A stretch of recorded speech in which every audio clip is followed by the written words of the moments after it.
Le Premier ministre préside une réunion du comité ministériel chargé du suivi de la gestion du fonds Covid-19, le rapport des mois de mars et avril 2023 au menu des discussions.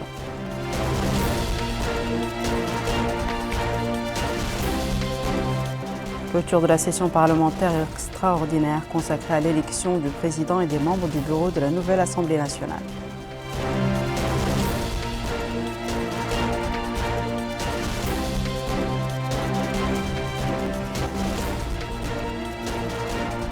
Ouverture à Nouakchott d'un séminaire de haut niveau sur les échanges entre le G5 Sahel et l'OTAN.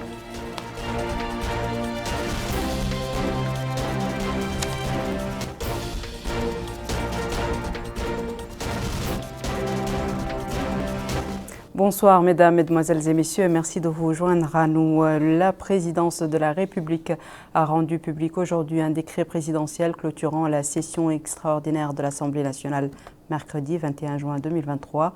Voici le texte intégral du décret. Le président, après avoir examiné la Constitution du 20 juillet 1991, révisée en 2006, 2012 et 2017, le décret numéro 92 bis en date du 9 juin 2023 portant convocation d'une session extraordinaire de l'Assemblée nationale décrète, article 1er, la session extraordinaire de l'Assemblée nationale sera clôturée le mercredi 21 juin 2023. Article 2, le présent décret est publié en urgence et au journal officiel de la République islamique de Mauritanie. M. Mohamed El-Cheikh Al-Ghazouani. Le Premier ministre, M. Mohamed El-Bilal Messoud, a reçu ce soir dans son bureau une délégation d'universitaires soudanais et sahéliens participant à la réunion consultative des universitaires sahéliens et soudanais organisée à Nouakchott les 19 et 20 juin 2023 visant à rétablir la paix dans la République sœur du Soudan. La réunion a abordé diverses questions liées à la recherche d'une solution pacifique et urgente à la crise dans ce pays frère, ainsi qu'à prendre des mesures urgentes pour aider les réfugiés et les personnes déplacées en raison d'actes de violence et à appeler les parties en conflit à donner la priorité à l'intérêt public et préserver le Soudan en tant qu'État unifié. La rencontre s'est déroulée en présence de la directrice du cabinet du Premier ministre, Mme Aïcha Michel Vergès, du conseiller du Premier ministre chargé des Affaires islamiques, M. Abdallah Ould-Talba, et le secrétaire général de la Conférence africaine pour la promotion de la paix, M. Cheikh Mahfouz Abdallah Ould-Boyer. Le responsable de la délégation soudanaise a déclaré que cette rencontre a été l'occasion de demander aux participants au Forum de Nouakchott d'être des messagers de la paix et de la réconciliation dans les régions en proie à des guerres civiles et conflits sanglants et à soutenir les initiatives locales menées par les communautés au niveau des villages et des villes en vue du cessez-le-feu et de la réconciliation. Il a ajouté qu'elle a abouti à des propositions visant à contribuer à la résolution de la crise du Soudan. À son tour, le président du Conseil suprême islamique de la République du Tchad a loué l'importance de telles rencontres et leur rôle dans la promotion de la paix au Sahel. Il a rappelé le rôle joué par notre pays dans la promotion de la paix dans le continent et loué également la tenue de ce forum sous la présidence du président de la République, M. Mohamed El-Cheikh Al-Ghazouani, et les conseils qui lui ont été prodigués par le Premier ministre, M. Mohamed El-Bilal Messoud, remercier l'érudit Abdallah Ould-Boyer. Le Premier ministre, M. Mohamed El-Bilal Messoud, a présidé aujourd'hui dans la salle de réunion de la primature une réunion du comité ministériel chargé du suivi de la gestion du fonds de la pandémie du Covid-19. La réunion comprenait la présentation du rapport soumis par le ministre des Finances sur l'état de la mise en œuvre du fonds spécial de la solidarité sociale et de la lutte contre le virus Covid-19 pour les mois de mars et avril passés et discuter de divers aspects liés à ces mécanismes de décaissement et de gestion à la lumière de la régression constatée de l'épidémie dans notre pays. Un rapport général qui retrace l'expérience mauritanienne et en évalue tous les aspects est présenté au comité ministériel lors de sa première réunion. En conclusion, le comité ministériel a décidé de transmettre le rapport au comité national chargé du suivi de sa mise en œuvre conformément aux dispositions du décret numéro 66-2020 du 4 mai 2020. Ce rapport s'inscrit dans le cadre de la démarche adoptée par le gouvernement envers les partenaires techniques au développement et l'opinion publique dans le cadre de la politique de transparence et d'information dans la gestion du fonds Covid-19 qu'il poursuit à cet égard. Les députés de l'Assemblée nationale ont élu au cours d'une session plénière tenue aujourd'hui à Nouakchott sous la présidence de M. Mohamed Bamba El-Meguet, président de l'Assemblée nationale, les vice-présidents, le questeur et les secrétaires de l'Assemblée. C'est un compte-rendu de Mohamed Khattab. C'est une session plénière tenue ce matin à Nouakchott sous la présidence de M. Mohamed Bamba El-Meguet, président de l'Assemblée nationale, pour élire les vice-présidents, le questeur et les secrétaires de l'auguste Assemblée. Passé l'élection, le président de l'Assemblée nationale, M. Mohamed Bamba El-Meguet, a prononcé une allocution dans laquelle il a félicité les députés élus, membres du bureau de l'Assemblée nationale, soulignant sa détermination à travailler avec les différentes instances afin d'assurer le fonctionnement régulier de la Chambre et d'améliorer l'exécution de ses travaux. El-Meguet a hautement apprécié l'atmosphère d'ouverture et de tranquillité qui a caractérisé les sessions, souhaitant qu'il en soit ainsi toujours, avant d'annoncer la clôture de cette session parlementaire extraordinaire, conformément à l'article 53 de la Constitution, aux articles 54 et 55 du règlement intérieur de l'Assemblée nationale et au décret présidentiel 09-97-2023. Il convient de préciser que le nouveau bureau élu de l'Assemblée nationale se constitue de premier vice-président, le député Moussa Demba Sow du parti INSAF, deuxième vice-président, le député Ahmedou Mohamed Mahfoud Mballa du parti Tawassoul, troisième vice-président, le député Ousmane Racine Sangot du parti UDP, quatrième vice-président, la députée Fatimetou Khalif Ta'mar Habib du parti INSAF, cinquième vice-président Isselmou Khatri Mohamed Jeddou du parti INSAF, questeur Mohamed Abdallahi Mami El-Qailani du parti INSAF, premier secrétaire Cheikh Mohamed Abdelrahman Maïn du parti AND, deuxième secrétaire Mohamed Abdallahi Ali Telmoudi du parti INSAF, troisième secrétaire Khalidou Samba So du parti AJDMR, quatrième secrétaire Yaqre Birente Soumaré du parti INSAF, cinquième secrétaire Khadija Abdallahi Wan du parti INSAF. Comme quoi, le nouveau bureau élu de l'Assemblée nationale devra s'atteler à l'action parlementaire et les voies et moyens de la faire progresser afin de renforcer l'état de droit et de consolider le processus démocratique dans le pays. Les travaux de la deuxième session du séminaire organisé par les collèges du G5 Sahel et de l'OTAN ont débuté aujourd'hui à Nouakchott. Cette rencontre de 3 jours est organisée au profit de 42 participants des différents départements ministériels, des centres d'études nationales, des représentants des États et organisations relevant de l'OTAN. Amina Mtakhlil. C'est au niveau du Collège de défense du G5 Sahel que le ministre de la Défense nationale, M. Hanan Ould-Sidi, a supervisé le lancement des travaux du deuxième sommet de haut niveau organisé conjointement par le Collège de défense du G5 Sahel et le Collège de défense de l'OTAN. Prennent part à ce colloque des ambassadeurs, officiers et administrateurs supérieurs, en plus des officiers sortants de la 5e promotion du collège. Le deuxième sommet de haut niveau réunit plus de 40 participants des cadres civils et militaires dans le cadre de la formation continue des agents de l'État dans différents domaines militaires, sécuritaires et de développement. Cette manifestation témoigne du renforcement de la coopération entre l'OTAN et le G5 Sahel, impulsée et soutenue par son Excellence Mohamed El-Cheikh El-Ghazouani, président de la République, chef suprême des forces armées, depuis sa visite à l'OTAN en janvier 2021. Excellences, Mesdames et Messieurs, cette deuxième édition se tient dans un contexte régional et international marqué par de multiples défis sécuritaires et environnementaux.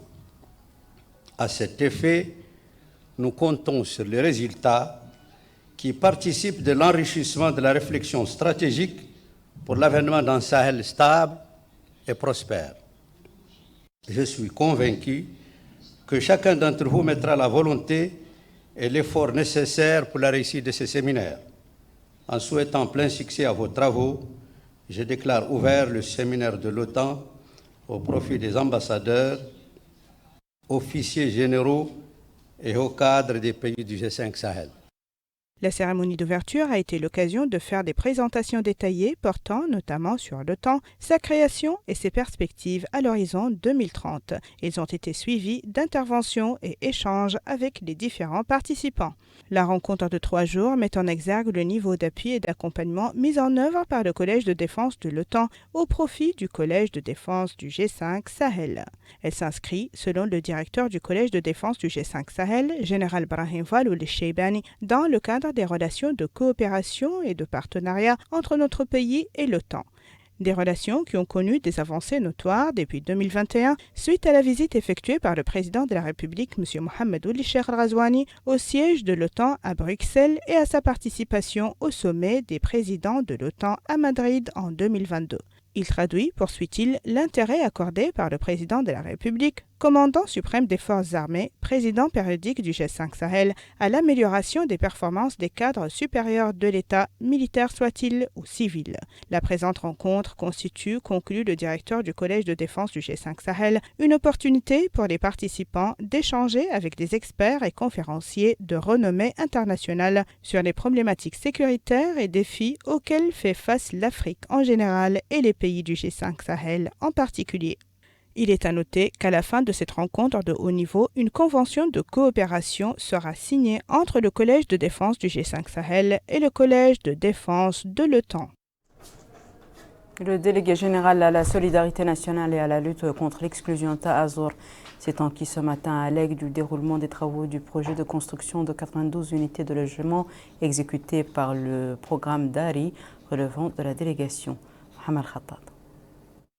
C'est un lot de 92 logements construits par le projet DARI dans la ville d'Aleg dans le cadre des projets sociaux de Ta'azour, relevant du volet social du président de la République, M. Mohamed Ould Cheikh Al Ghazouani, qui s'est engagé à faire en sorte de rendre disponible au peuple mauritanien un logement décent. D'où cette visite d'inspection du délégué général à la solidarité nationale et à la lutte contre l'exclusion Ta'azour, M. Mohamed Ali Ould Sidi Mohamed, venait constater de visu ce premier lot de 40 unités quasi achevées. Le délégué général de Ta'azour a précisé que ce projet comporte 2 phases, dont la première porte sur l'achèvement de 40 logements et en est aux dernières étapes de la livraison, tandis que la seconde comprend 52 unités de logement dans lesquelles les travaux de construction seront achevés très prochainement. Il a ajouté que ces ateliers s'inscrivent dans le cadre des engagements du président de la République, M. Mohamed Ould Cheikh Al Ghazouani, visant à construire 10 000 logements pour les citoyens dans plusieurs wilayas.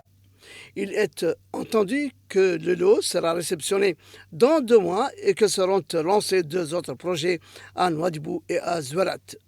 Au cours de sa visite en compagnie du Wali Moussaïd du Brakna, le délégué général à la solidarité nationale et à la lutte contre l'exclusion a donné ses instructions aux entreprises en charge du chantier de veiller au respect des normes techniques et des délais d'exécution arrêtés dans les cahiers de charges. Le commissariat aux droits de l'homme, à l'action humanitaire et aux relations avec la société civile a organisé hier soir à Nouakchott une rencontre consultative avec les organisations de la société civile pour partager et échanger sur le contexte dans lequel la classification de la Mauritanie a été élevée au 2e niveau dans le dernier rapport annuel du département de d'État américain sur la traite des êtres humains. Bokar Bailaba. Grande satisfaction après le classement de notre pays dans la liste des pays de niveau 2 sans surveillance relatif à la traite des personnes pour l'année 2022. Dans son dernier rapport annuel sur la traite des êtres humains, le département d'État américain a souligné les avancées enregistrées par la Mauritanie qui lui permettent de dépasser des pays faisant l'objet d'une surveillance renforcée et figurant sur la liste communément désignée sous le nom de liste grise. Cette rencontre interactive a été l'occasion d'apprécier cette grande réalisation et de suivre et échanger des vues entre la Commission et diverses organisations nationales de la société civile. Et dans une allocution prononcée à cette occasion, le commissaire aux droits de l'homme, à l'action humanitaire et aux relations avec la société civile, Cheikh Ahmedou Ahmed Salem Ould Sidi, a félicité toute la famille des droits de l'homme pour les grandes réalisations de la Mauritanie dans le domaine de la protection et de la promotion des droits de l'homme, qui ont fait du pays l'objet de grands éloges et appréciations internationaux à la suite de ces réalisations auxquelles chacun a contribué. Il a déclaré que le classement de notre pays au deuxième niveau dans le dernier rapport annuel du département d'État américain sur la traite des êtres humains et les éloges du Haut Commissariat des Nations Unies aux droits de l'homme constituent une reconnaissance internationale des efforts considérables déployés par la Mauritanie ces 3 dernières années dans divers domaines des droits de l'homme. Il a appelé à chacun à préserver et valoriser ses réalisations et travailler pour obtenir davantage de réalisations dans le domaine des droits de l'homme. La rencontre a été également marquée par des interventions des représentants des organes nationaux des droits de l'homme et ils ont salué la performance du commissariat aux droits de l'homme à l'action humanitaire et aux relations avec la société civile et le mécanisme participatif qu'il a adopté pour traiter des questions relatives aux droits de l'homme, notant que cela s'inscrit dans l'approche d'ouverture et de consultation constructive adoptée par le président de la République, M. Mohamed Cheikh El-Ghazouani. Ils ont en outre loué les efforts déployés par le gouvernement. Selon eux, le classement de la Mauritanie dans la liste des pays de niveau 2 sans surveillance relatif à la traite des personnes pour l'année 2022 constitue une preuve irréfutable de l'amélioration de la situation des droits de l'homme dans notre pays. Le ministère de la Justice, en coopération avec le projet d'appui à la justice, a organisé aujourd'hui à Nouakchott un atelier de sensibilisation des notaires sur la loi foncière et la pratique notariale. Les participants à cet atelier suivront plusieurs présentations portant sur des domaines liés à la documentation, au mécanisme de la pratique notariale et au contenu du droit foncier. Retour à Minat Takhlil. C'est avec la participation d'un certain nombre de notaires et sous l'encadrement d'experts internationaux et nationaux qu'a été lancé le deuxième atelier de formation au profit de notaires mauritaniens sur le droit foncier et la pratique notariale. Lors de son mot prononcé à l'occasion de l'ouverture de l'atelier, le secrétaire général du ministère de la Justice, M. Mohamed Ahmed Aïd, a indiqué que la présente formation est étroitement liée à l'exercice au quotidien de la mission notariale. La qualité des experts nationaux et internationaux mobilisés à cet effet doit, explique-t-il, assurer un apport de valeur aux connaissances et faciliter l'exercice au quotidien de la mission des notaires. Quant au président de l'association mauritanienne des notaires, M. Ahmadi Ould Hamadi, il a abordé dans son intervention l'ensemble des textes et lois régissant le notariat en Mauritanie, ainsi que les modifications qui y ont été apportées, notamment avec la promulgation de la loi numéro 018-2022 du 5 août 2022 portant statut des notaires. Il a précisé que la nouvelle loi introduite dans le cadre de la nouvelle réforme a été qualifiée par des experts juristes mauritaniens et internationaux comme étant l'une des plus complètes et précises et qui protège le notaire en cas d'infraction à la loi. Le présent atelier est organisé dans le cadre d'un partenariat entre le ministère de la Justice et l'Union européenne à travers le programme d'appui à la réforme de la justice PARJ. Cet atelier rentre dans le cadre de la mise en œuvre des activités d'appui et de soutien aux professions judiciaires, qui est un volet essentiel du PARJ. Pour accompagner les professions judiciaires dans leur ensemble, notamment l'Ordre national des avocats, l'Ordre national des notaires et l'Association des huissiers de justice. La stratégie retenue au niveau du PARJ s'est appuyée sur 3 leviers essentiels. D'une part, le renforcement institutionnel avec à la clé la mise en place de partenariats structurants avec les ordres étrangers. D'autre part, la formation continue des acteurs avec la mise en place et le déroulement d'un plan de formation continue rédigé par des experts internationaux et nationaux. Et enfin, la participation à des congrès et autres événements internationaux significatifs intéressant les professions judiciaires. À ce jour, nous sommes satisfaits des résultats obtenus sur chacun de ces points. Le présent atelier durera 3 jours, dont le premier a porté notamment sur le code foncier en Mauritanie, le classement, la numérotation et l'enregistrement, ainsi que d'autres sujets liés tous au secteur foncier. Le deuxième contingent de nos pèlerins est arrivé hier soir à la Mecque après avoir effectué les 40 prières dans la mosquée du prophète Mohammed, paix et salut à lui, à Médine. Les pèlerins ont déclaré leur satisfaction des conditions de transport et d'hébergement à Médine et à la Mecque, louant par la même occasion les efforts déployés par le ministère des Affaires islamiques et de l'enseignement original pour le bon déroulement du Hajj. La paix en Afrique requiert la contribution de tous. C'est le thème sous lequel la radio Mauritanie a organisé hier soir à Nouakchott un colloque. Au cours de cette rencontre, les initiatives ont suivi un certain nombre de présentations sous divers thèmes tels que l'Afrique, le continent du futur. Bokar Bailaba. Ce débat d'idées sur la paix en Afrique est d'une importance capitale car le continent fait face à de nombreuses instabilités au fil des années. Initié par Radio Mauritanie, le débat a tenté de lancer des pistes pour parvenir à une paix durable, à travers des discussions et échanges, des idées sur les défis et les opportunités qui se présentent. Et dans une allocution prononcée à cette occasion, le directeur général de Radio Mauritanie, Mohamed Cheikh Ould Sidi Mohamed, a mis en exergue les efforts déployés par le président de la République dans la promotion de la paix, la fraternité et la stabilité sur le continent africain et ailleurs dans le monde. Il a noté le climat politique dans notre pays, caractérisé par le dialogue et la concertation entre tous les partis politiques. D'autres intervenants se sont relayés pour souligner la nécessité de renforcer les relations, de répandre la paix et d'unir les efforts pour rejeter la violence et les discours de haine. Voici à présent, mesdames et messieurs, le rappel des titres. Le Premier ministre préside une réunion du comité ministériel chargé du suivi de la gestion du Covid-19. Le rapport des mois de mars et avril 2023 au menu des discussions. Clôture de la session parlementaire extraordinaire consacrée à l'élection du président et des membres du bureau de la nouvelle Assemblée nationale.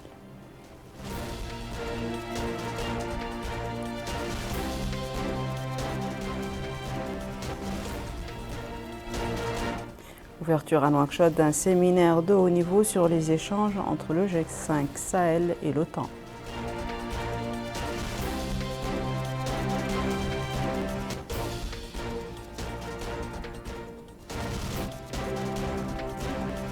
C'est la fin de ce journal, mesdames et messieurs. Merci à vous de nous avoir suivis. Merci de votre fidélité. On se retrouve demain à la même heure, Inch'Allah.